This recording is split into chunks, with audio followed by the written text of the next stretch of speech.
Hi friends, வாங்க இன்றைக்கி நம்ம ஒரு கேஜி அளவுக்கு மட்டன் பிரியாணி பண்ண போகிறோம். அதுக்கு நம்ம என்னென்ன பண்ண போகிறோம், என்னென்ன பொருள்லாம் சேர்க்க போகிறோம் அப்படின்னு பார்க்கலாம். என்னோடய ஸ்டைலில் நான் பண்ண போகிறேன், வாங்க பார்க்கலாம். ஃபஸ்ட்டு இதுக்கு வந்து ஒரு 2 மசாலா நம்ம அரைக்க போகிறோம். அது என்னென்னு சொல்கிறேன், உங்களுக்கு ஸ்டெப் பை ஸ்டெப்பாக சொல்கிறேன் பாருங்கள். ஃபஸ்ட்டு நம்ம ஏலக்காய், ஒரு சின்ன ஏலக்காவை ஒரு 3லேருந்து 4 எடுத்துக்கலாம். ஒரு சுருள் பட்டை தான் நம்ம யூஸ் பண்ணணும். சுருள் பட்டை வந்து நம்ம விரல் துண்டு சைஸ் அளவுக்கு சேர்த்துருக்கேன். ஒரு 3லேருந்து 4 கிராம்பு, அதாவது 3 கிராம்பு. ஒரு கைப்பிடி அளவுக்கு புதினா, ஒரு கைப்பிடி அளவுக்கு கொத்தமல்லி எடுத்து வச்சுருக்கேன். இது ஃபஸ்ட்டு நம்ம அரைக்க போகிற மசாலா. மிக்ஸி ஜார் எடுத்துருங்க. இது நம்ம சேர்த்துடலாம். ஒரு பாருங்கள், புதினாவையும் சேர்த்துடலாம்.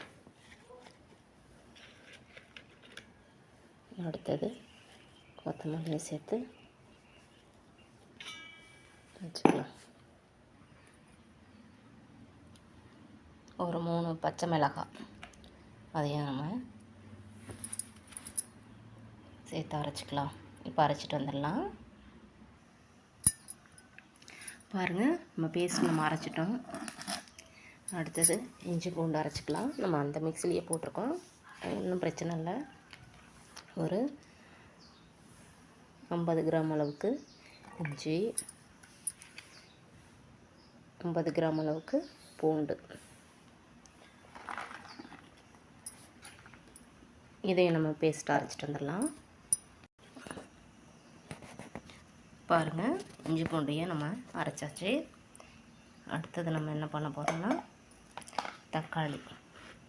தக்காளி வந்து ஒரு 3 தக்காளி கட் பண்ணி வச்சுருக்கேன். ஒரு 3 தக்காளி நம்ம பேஸ்ட்டாக அரைக்கிறதுக்காக எடுத்து வச்சுருக்கேன். பாருங்கள், நாட்டு தக்காளி வந்து கொஞ்சம் புளிப்பு இருக்கும், டேஸ்ட்டுமே இதுதான் சூப்பராக இருக்குங்க. பச்சை மிளகா 2 பச்சை மிளகா, 3 பச்சை மிளகா வந்து கட் பண்ணி வச்சுருக்கேன்.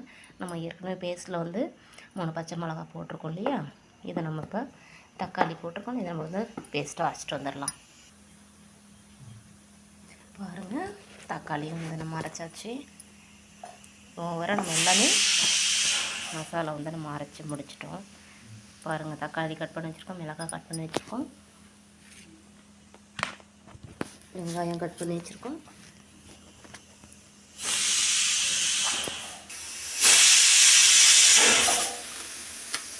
மட்டன் வந்து 3 விசில் வந்தாச்சு, ஆஃப் பண்ணிக்கலாம்.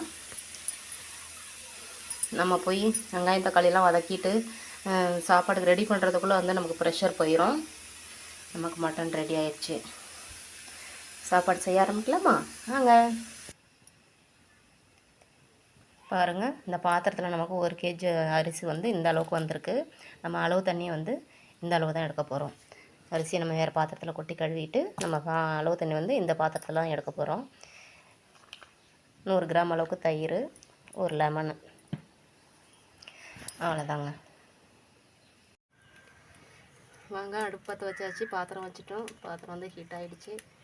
நம்ம வந்து 150 அளவுக்கு எண்ணெய் விட்டுக்கலாம். நான் வந்து கோல்டு வின்னர் தான் யூஸ் பண்ணுறேன்.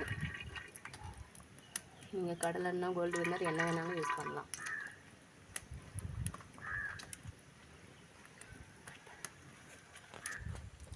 எண்ணெய் நல்லா காஞ்சிருச்சு. இப்போது வெங்காயம் தான் சேர்க்கணும் ஃபஸ்ட்டு.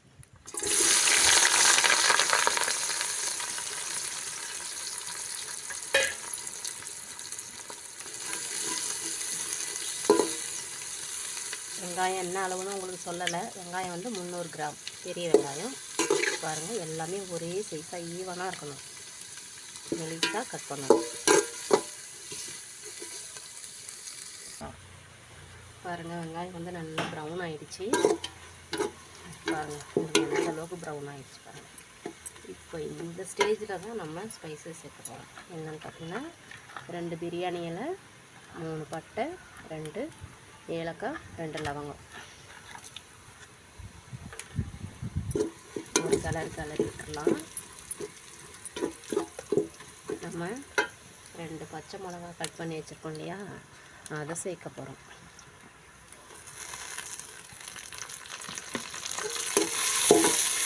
ஒரு நிமிஷம் வதக்கிட்டால் போதும்.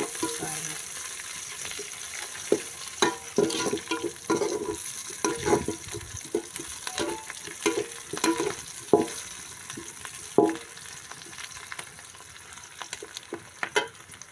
இப்போ இந்த ஸ்டேஜில்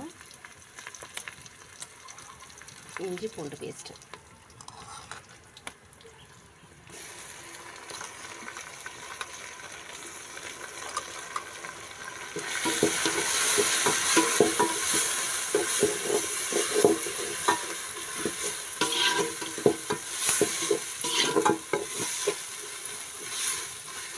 நல்லா வதக்கிட்டு நல்லா பச்சை வாசனை போகணும்.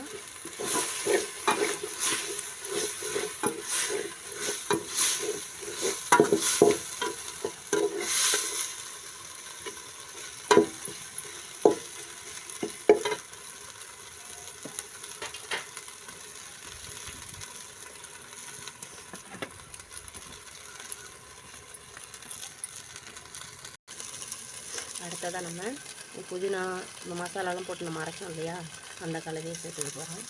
நல்லா கலர்ஃபுல்லாக சூப்பராக இருக்கு பாருங்கள்.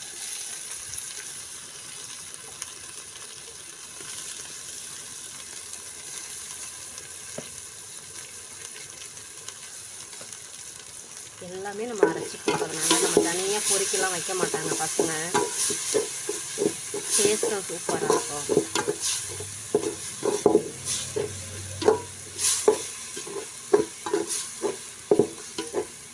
கலர்ஃபுல்லாக இருக்கு பாருங்கள் பார்க்கவே.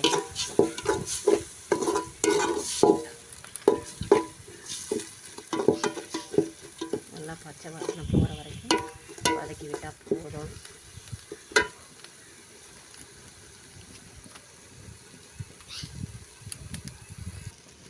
பாருங்கள், நல்லா வதங்கிடுச்சு. அடுத்தது நம்ம தக்காளி சேர்க்க போகிறோம்.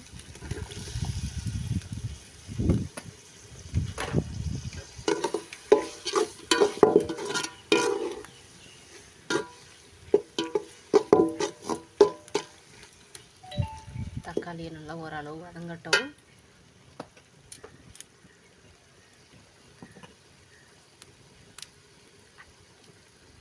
அடுத்தது நம்ம தக்காளி பேஸ்ட் அரைச்சி வச்சுருக்கோம் இல்லையா, அதை சேர்த்துக்கலாம்.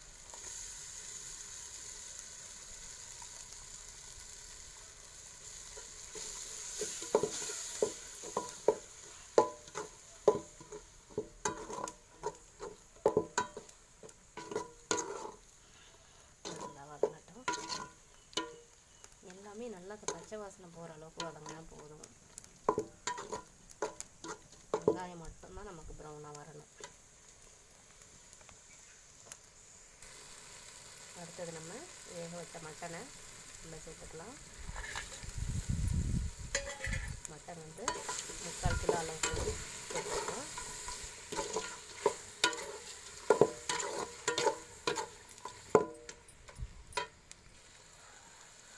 தயிர் சேர்த்துக்கலாம்.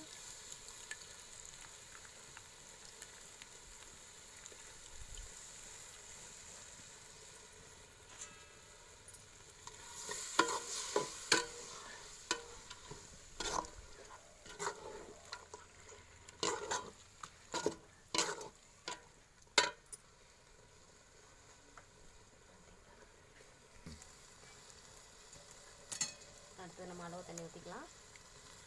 இந்த பாத்திரத்தில் நம்ம அரிசி எடுத்தோம். நம்ம மட்டன் வேக வச்சு தண்ணி கரெக்டாக இந்த அளவுக்கு வந்துருக்கு பாருங்கள். 1க்கு 2 ஒரு பங்கு ஊற்றிருக்கோம்.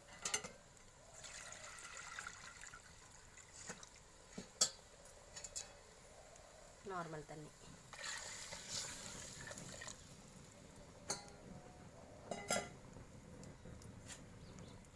நம்ம ஒரு லெமன் எடுத்து பிழிஞ்சு வச்சுருக்கோம்.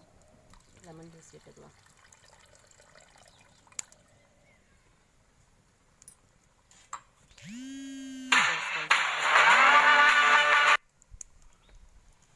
ஒரு டீஸ்பூன் மிளகாத்தூள், 1/2 டீஸ்பூன் அளவுக்கு மல்லித்தூள் சேர்த்துருக்கேன்.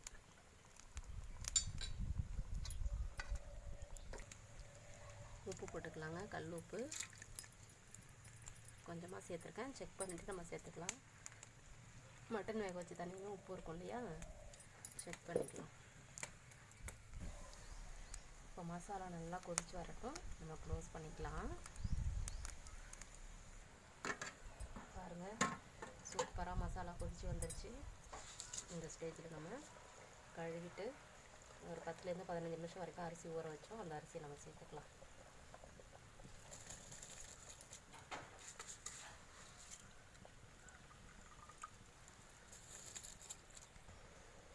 அரிசி போட்டதும் லைட்டாக கிளறி கொடுங்க. கொடுத்துட்டு ஒரு 2 நிமிஷத்துக்கு மூடி வைங்க. அது வரைக்கும் அரிசி வேகட்டும். க்ளோஸ் பண்ணிடலாம். தண்ணி பாருங்கள், தண்ணிக்கும் அரிசிக்கும் வந்து கரெக்டாக ஆகிடுச்சு. இப்போ லைட்டாக ஒரு கிளறிட்டு அவ்வளோதான். ரொம்ப கரண்டி போட்டு நம்ம பண்ணக்கூடாது, அரிசி உடஞ்சிரும் அடியிலேருந்து. அவ்வளோதான். பாருங்கள், இந்த ஸ்டேஜில் கொஞ்சமாக புதினாவும் கொத்தமல்லியும் மேலே தூவிட்டு நம்ம தம்மாக போட போகிறோம்.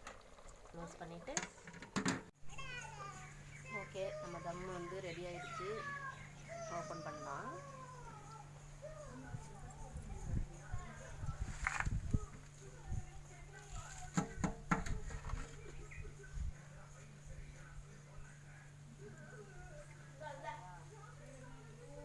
விட்டுக்கலாம்.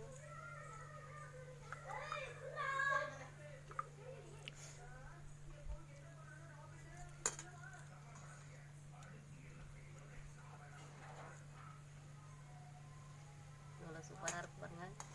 நல்லா உதிரி உதிரியாக வந்துருச்சு பாருங்கள்.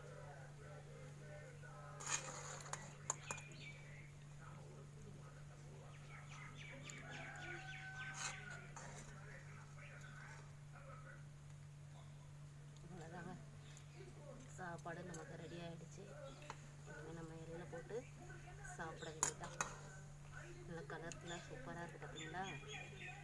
உங்களுக்கு வந்து இது வந்து இந்த தொன்னை பிரியாணி அப்புறம் வந்து திண்டுக்கல் பிரியாணி ரெண்டுமே கலந்த மாதிரி ஒரு ஃப்ளேவரும் சரி, அது கலரும் சரி உங்களுக்கு கிடைக்கும். சூப்பராக இருக்குங்க. நீங்கள் ஒரு டைம் இதே மாதிரி நீங்கள் ட்ரை பண்ணி பாருங்கள். அவ்வளோதாங்க. சாப்பாடு கூட உடையில அழகாக வந்துருச்சு பாருங்கள். ஓகே, நம்ம சாப்பிட்லாம் போய்.